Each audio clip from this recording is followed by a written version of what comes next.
بسم اللہ الرحمن الرحیم۔ ایک پانی سے بھرے ہوئے برتن میں ایک زندہ مینڈک ڈالیں اور پانی کو گرم کرنا شروع کریں۔ جیسے ہی پانی کا درجہ حرارت بڑھنا شروع ہوگا، مینڈک بھی اپنی باڈی کا درجہ حرارت پانی کے مطابق ایڈجسٹ کرے گا اور تب تک کرتا رہے گا جب تک پانی کا درجہ حرارت بوائلنگ پوائنٹ تک نہیں پہنچ جاتا۔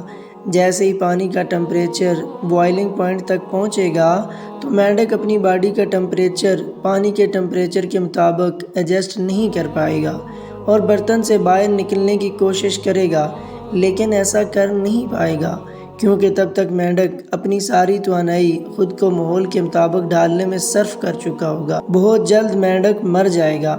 یہاں ایک سوال جنم لیتا ہے، وہ کون سی چیز ہے جس نے مینڈک کو مارا؟ سوچئے۔ میں جانتا ہوں کہ آپ میں سے اکثر یہ کہیں گے کہ مینڈک کو مارنے والی چیز وہ برا انسان ہے جس نے مینڈک کو پانی میں ڈالا، یا پھر کچھ یہ کہیں گے کہ مینڈک ابلتے ہوئے پانی کی وجہ سے مرا۔ لیکن سچ یہ ہے کہ مینڈک صرف اس وجہ سے مرا کیونکہ وہ وقت پر جمپ کرنے کا فیصلہ نہ کر سکا اور خود کو ماحول کے مطابق ڈھالنے میں لگا رہا۔ ہماری زندگیوں میں بھی ایسے بہت سے لمحات آتے ہیں جب ہمیں خود کو حالات کے مطابق ایڈجسٹ کرنا پڑتا ہے، لیکن ایسا کرتے ہوئے خیال رکھیں کہ آپ نے خود کو حالات کے مطابق ڈھالنا ہے اور کب حالات کو اپنے مطابق۔ اگر ہم دوسروں کو اپنی زندگیوں کے ساتھ جسمانی، جذباتی، مالی، روحانی اور دماغی طور پر کھیلنے کا موقع دیں گے تو وہ ایسا کرتے ہی رہیں گے۔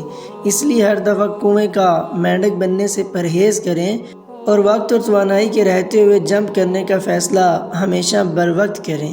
اللہ تعالیٰ ہمیں اس تحریر کو سمجھنے کی توفیق عطا فرمائے۔